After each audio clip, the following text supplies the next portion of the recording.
Hello, ladies and gentlemen, and welcome back to 80 Days, or Around the World in 80 Days, as this game is based off the book.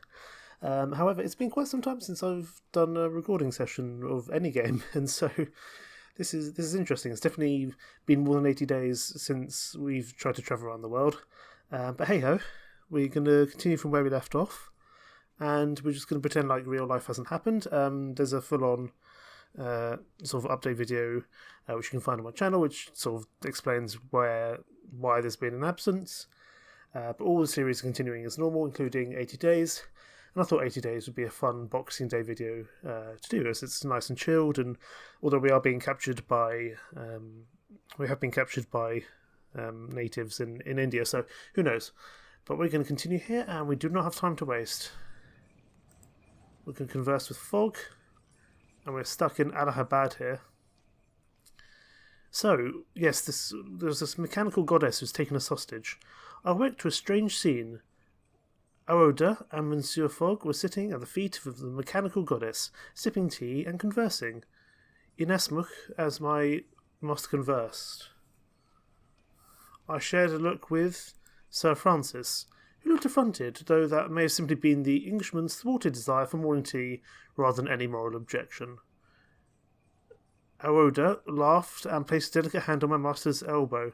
Mon Dieu! She was flirting. This was useful.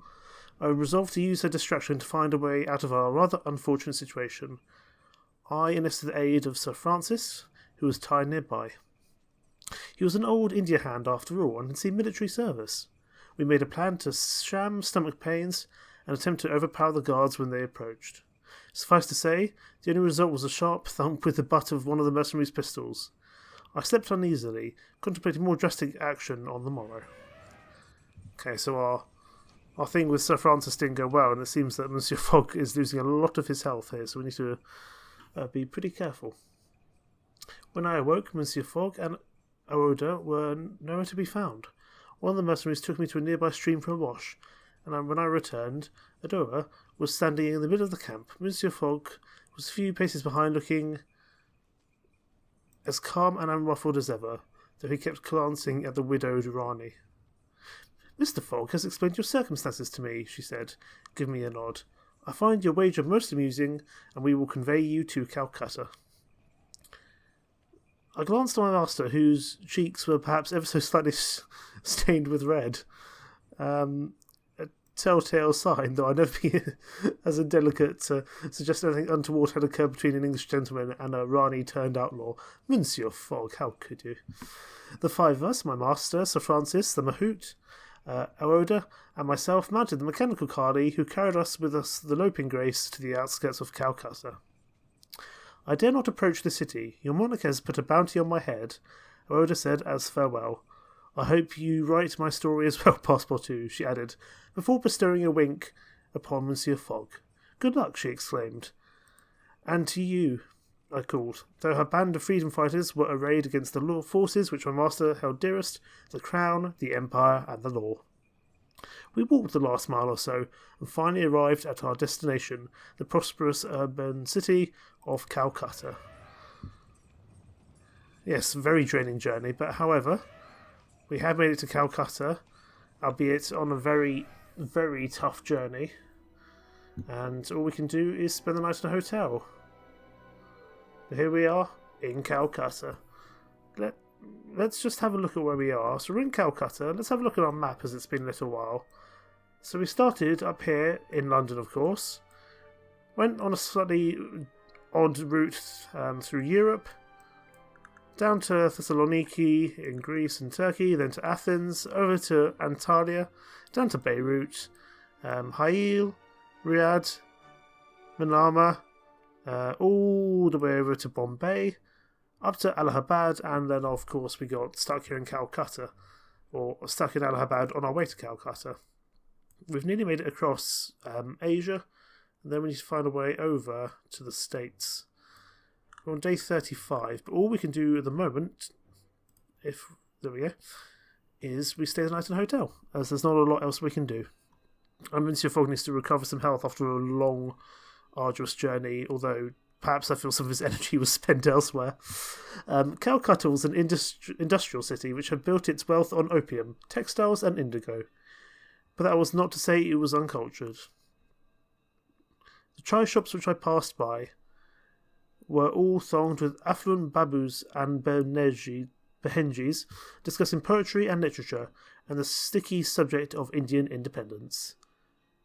It seemed a natural outcome of events, as I said much, to be loudly shouted down by several pro-British voices, who in turn were shouted down by those fervently in favour of self-rule. It was certainly a thorny issue, and I wondered if we would be able to avoid all consequences of it. Do you think there will be trouble soon? I asked. Several voices agreed, but then several disagreed. It seemed there was no clear answer to be had here either. Only time would tell. I returned quickly to Monsieur Fogg, who was sitting, staring into space with a faraway look. Perhaps he had not quite left our elephant behind. All we can do is explore. So let's explore some in Calcutta, see any routes that we can find. We can get to Chittagong, and Chittagong gets us all the way down here to Singapore, which might not be a bad route forwards, because that could get us to Hong Kong. So we might do that. I walked the streets a while, discovering the possibilities of how we might make progress. Let's go to the market and see what we can find. Neck cushion, we might be doing frequent flyers soon. American wardrobe will pick up. And I think that will do it. So yeah, let's leave here. And I'd like to plan to head down to Chittagong, or head to Chittagong. Departs in 3 days. However, I want to do no charge for tomorrow, as that's just going to be a lot quicker. So the SS Thunder departs for Chittagong tomorrow at 9 AM. Oh, okay. So all we can do now is spend the night in a hotel, and we'll gain some more.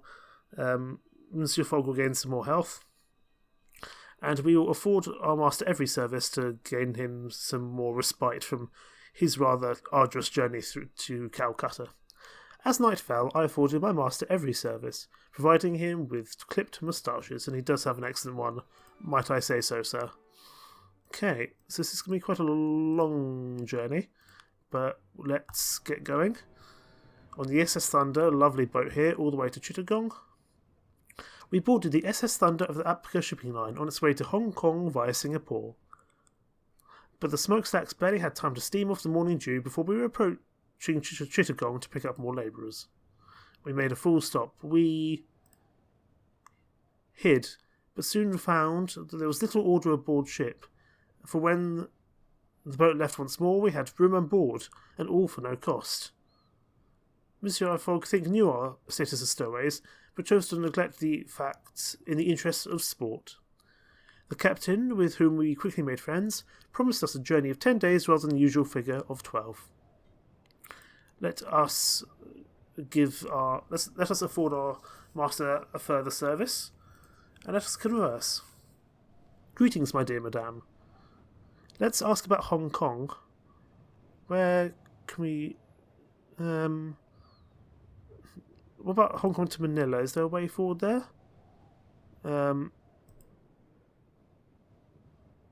What about Hong Kong to Honolulu? That might be a potential way forward.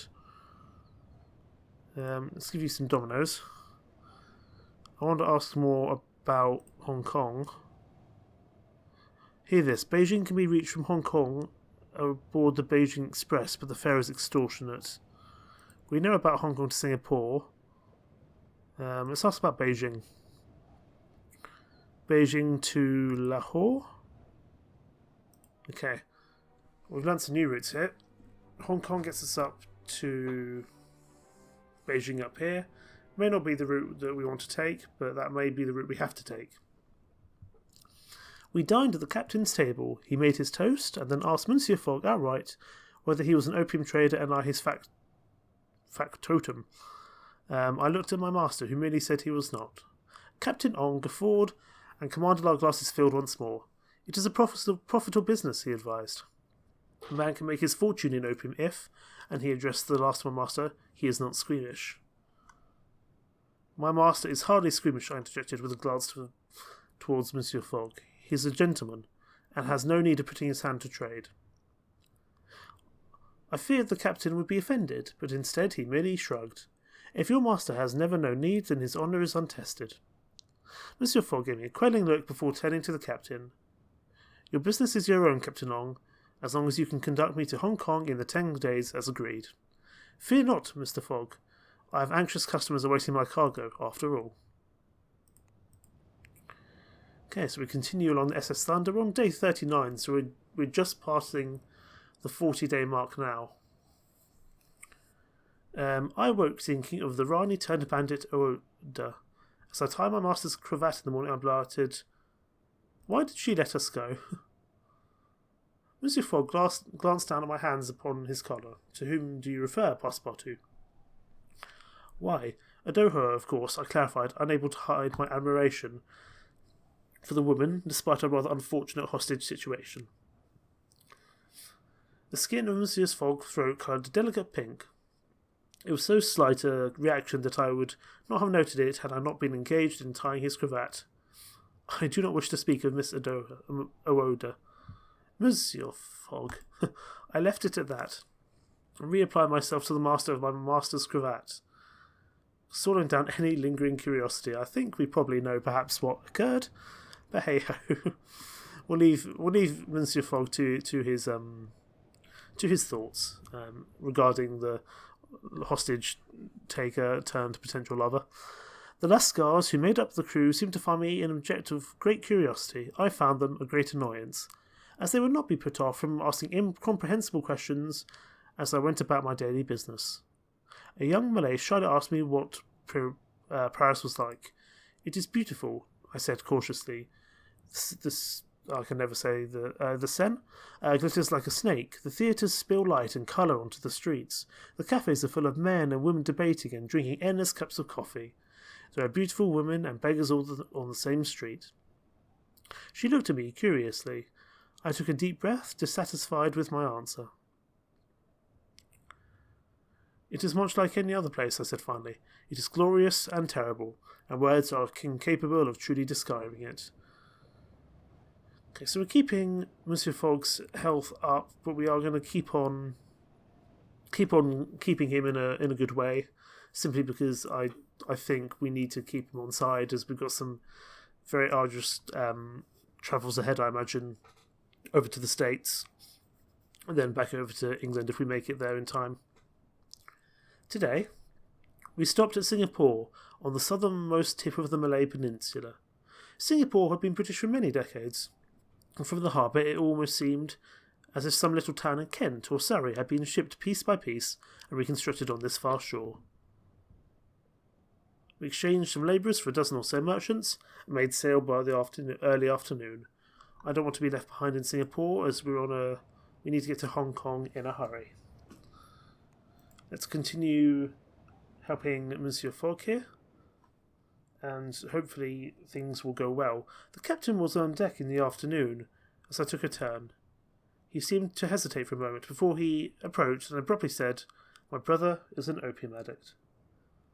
I am sorry. He laughed without any true good humour, the merriness entirely gone from his dark eyes. "My family's from Shanghai. We were poor, but instead of relieving my parents' cares, my older brother became an opium eater who lied and stole and wasted his days." "Who sold him the opium?" His eyes hardened. "Does that matter? I know that it is British opium. I'm no fool, but he chose it." "You are right," I agreed, discomforted. "He let your family down." "I left Shanghai at 15. I ended up in Singapore with nothing to my name but a shirt. And look at where I am now. My parents live well on the money that I send them." "What of your brother?" A look of fleeting sadness crossed his face before it hardened over. "I do not know. Dead, probably, if not begging on the streets." He took a shaky breath. "I have not talked of this for many years, but I wanted to tell you this, monsieur. Things are not so simple as you seem to think. Captain Ong bowed stiffly, and my thoughts flickered between the captain's story and the chest of opium even now in the cargo hold. So we're seeing the effects there of of opium and what's happening in regards to that. We hit a squall today and were confined to our cabins. I could hear the sailors shout to each other outside as the ship pitched from side to side. Monsieur Fogg, in uncharacteristic display of humanity, was noisily sick in a nearby bucket. I whisked away the bucket wordlessly and replaced it. My master was mutely, if undemonstrative words, he was grateful. We need to keep an eye on his health because it's getting pretty low, and we've got some very long journeys ahead. One of the Indian labourers was lying limp in the corridor outside our cabin. "Hello?" I asked doubtfully, and he moaned. He looked feverish, clammy, and rather warm to the touch. I called one of the crew. I don't want to pull him into the cabin in case he tries to rob us. I called one of the crew to attend to him and watched as he was shouldered to his cabin. The steward, a wizened Indian of indeterminate, weather-beaten years, tapped me on the shoulder as thanks, and in his disjointed tongue promised to care for him. Or at least, so I assumed. Okay, so we're making our way to Hong Kong on day 45. Let's keep Monsieur Fogg happy, and we should make into Hong Kong fairly soon. The ill labourer was walking in slow circles about the deck when I came up. He looked over as I walked past, and I greeted him with a wave. He gave me a glare. I was to take up a job at an app car warehouse in Hong Kong, but now they think I will not be able to work well. I have no job because of you. Oh dear. He turned away and I fled the deck rather unceremoniously. I'm very sorry, sir. I thought I was doing what I didn't want to be taken hostage again after last time's incident near Calcutta.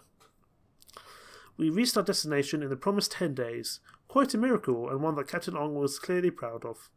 He shook our hands with great gusto as we disembarked, his eyes dancing.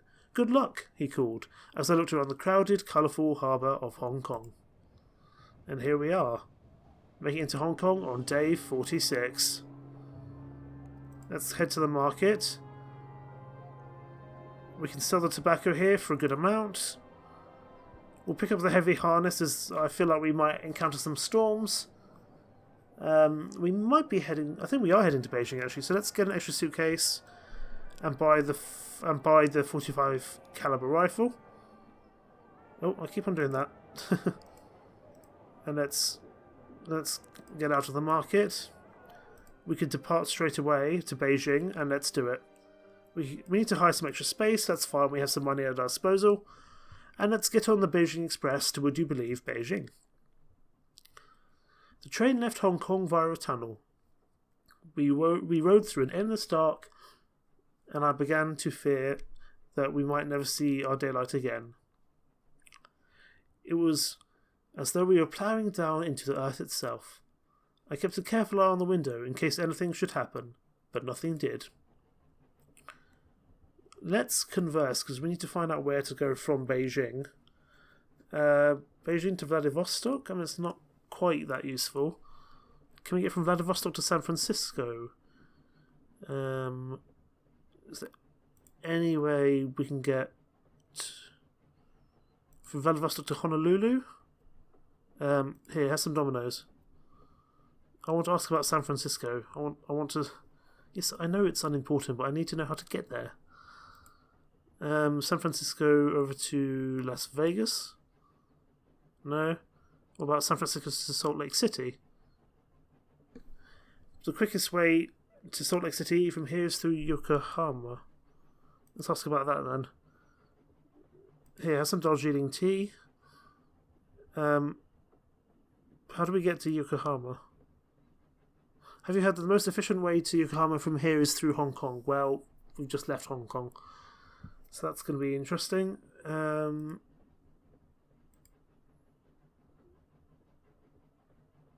Oh dear. Let's ask... We're going up to Beijing. Okay. Did we learn? I don't think we learned anything from that. That was not very useful. But it seems we do have a route from Beijing up around to the right here. I just can't remember where it's from. We rode in darkness for an hour or so, and then we burst into the daylight and the countryside. We were crossing mainland China. Here we go. We make it up to Beijing. And the train rolled on all night and all day. We visited only once by a guard, who briefly glanced at our tickets and then inquired with unseemly interest as to our true purpose. I talked to him. He was a curious soul, but a genuine one, I think. What can I tell you that you might want to know, he remarked. Perhaps that the merchants in Yokohama will pay fantastic amounts for sheets of tin from Singapore. With that, he sloped away. Hours passed in dusty silence before we reached Beijing. Here we are, in Beijing. We'll sell the caliber rifle here. We'll pick up the American wardrobe, so we have a full American wardrobe set. And let's pick up a Pacific timetable. What can we get rid of? Southern Hemisphere? Let's get rid of that, and we'll get the Pacific timetable instead.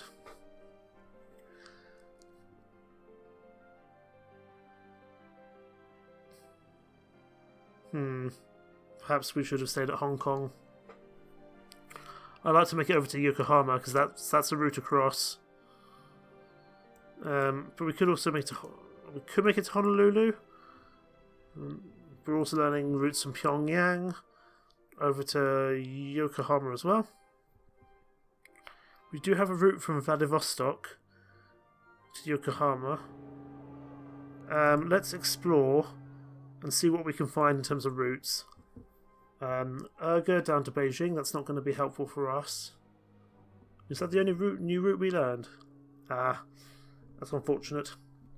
There were no airships sailing across the Beijing sky, nor any evidence of electrification. Though the Chinese did not shun all technology. Palanquins were drawn by intricately worked and gilded iron lions, as often as human servants, and I saw animated metal and jade dragons, perched on the gables of imperial buildings, breathing curls of steam vapour and flapping their enamel feather wings. Furthermore, I was lucky enough to catch a little of the people as well. On the walk across the city, we passed a pair of opium addicts were slumped in an alley, faces blankly blissful despite the emaciation of their limbs. I turned my face away, but could not burn the damning sight from my mind. It infected all my memories of the splendour of Beijing. Let us plan. We could head up to Vladivostok and then down to Yokohama. I think we're going to have to do that because I don't see. We don't have a better route. Departs tomorrow and arrives on Tuesday. It's not great. It's going to be close. It's going to be a close finish in back to London. But hey ho, let's spend the night in the hotel, recuperate some health, and we'll be on our way straight away. Before going to bed, however, I went to stretch my legs and succeeded only in having my pocket picked to the tune of £18. Well done me. Let us embark to Vladivostok on a lovely, lovely looking boat. We boarded the Jiaqing, a Chinese junk with billowing patterned sails and a red and gold phoenix painted upon its brow, bound for Vladivostok. Do you take passengers often? Captain Zhao made a small gesture with his right hand, as if waving away a stray thought. In peacetime we do, he said. It was not a surprising response. It had been 10 years since the last Opium War, but European powers and Russia still scratched at China's borders. Let's converse and see what we can find out. Greetings, Captain. Passepartout, why, my good man? We know about Vladivostok to Yokohama, but let's ask about Vladivostok anyway. Be careful in Vladivostok. There are rumours of war with Japan, so we may not want to stay around. Can we get from Vladivostok to San Francisco? Did you realise that some buyers will pay well for cowboy boots from San Francisco? But now listen, do you think the Russians will go to war with Japan? What about Vladivostok to Honolulu?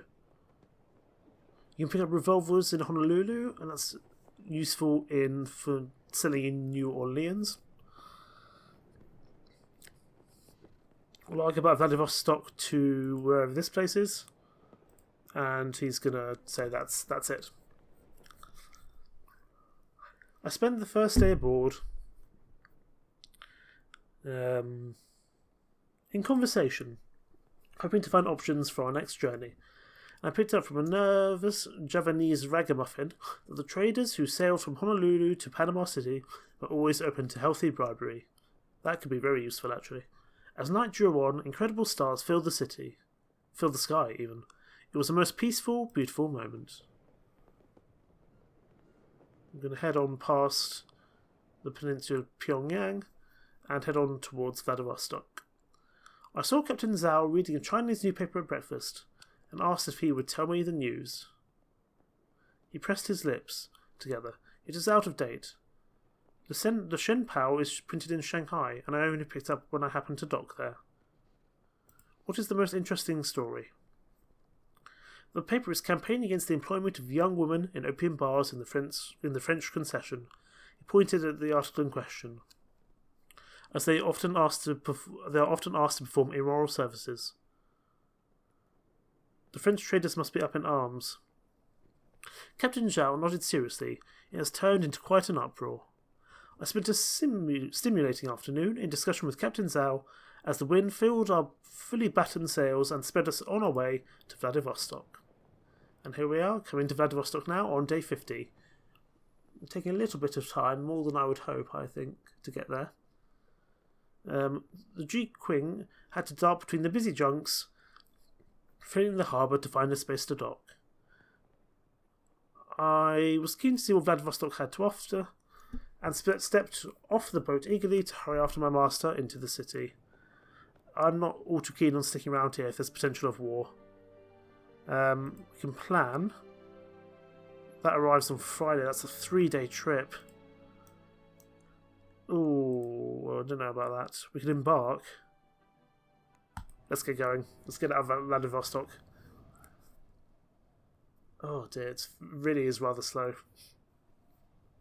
We avoided the Russian military ships and instead took passage out of on a Korean vessel crewed by a mix of Koreans, Mongolians and Siberians, who regarded Monsieur Fogg with grave curiosity. I tried to dismiss their attentions, but it did little good. They continued to goggle at my master in mild disbelief until he retreated below deck with the slightest of furrows etching his brow. Let's ensure that Monsieur Fogg is well looked after on this Korean ship, and we'll see if we can find a way forwards.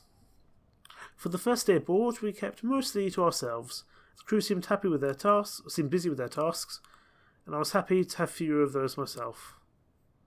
Monsieur Fogg was his usual impervious self, however, and made his calculations and read his newspaper.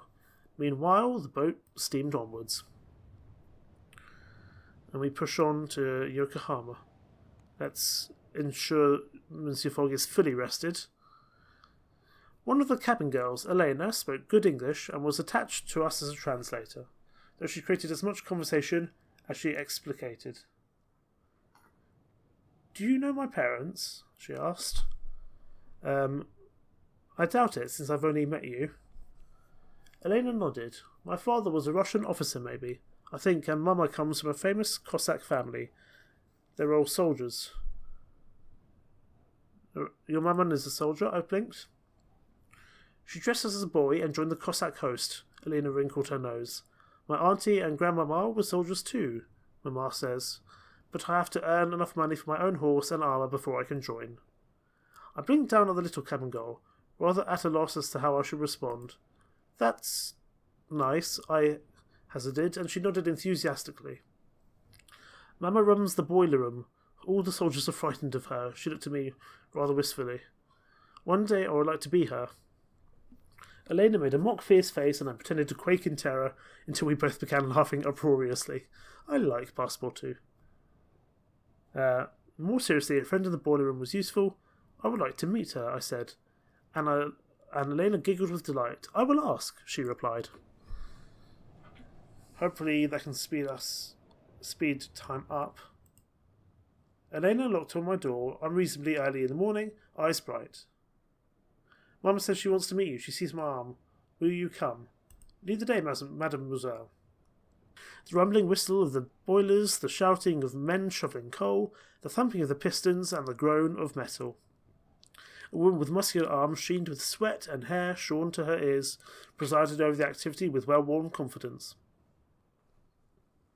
She glanced over to us and grunted. I grunted in return, and she gave me a cautious nod of approval, while Elena chatted away in an unintelligible dialect.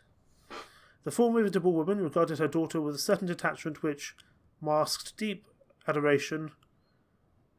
The girl bloomed underneath her mamma's mirrorless glance. We took our leave soon after, and Elena smiled at me radiantly. Isn't she wonderful? She breathed. I nodded enthusiastically, and Elena bestowed another bright smile upon me. And here we come into Yokohama. Elena laughed as I hung over the ship's rail to get a better view of Yokohama as we neared the port. She gave me a hug goodbye, which surprised me, though her mother watched me with hard eyes throughout our exchange. We weighed anchor as the sun set, and lit the foreign flags in the harbour with bright fire as it dipped below the horizon. And here we come off the Korean ship into Yokohama. Let's head to the market, see if there's anything interesting here. Let's get this elastic wallet, could be useful. And let us sell something. We could sell the stencil. No. Sell this. No, I think we'll be fine with what we got actually. But I tell you what, I think that will do it for this episode of 80 Days. Thank you so much for watching, and welcome back to the channel after a 2-month hiatus. It's very nice to be back.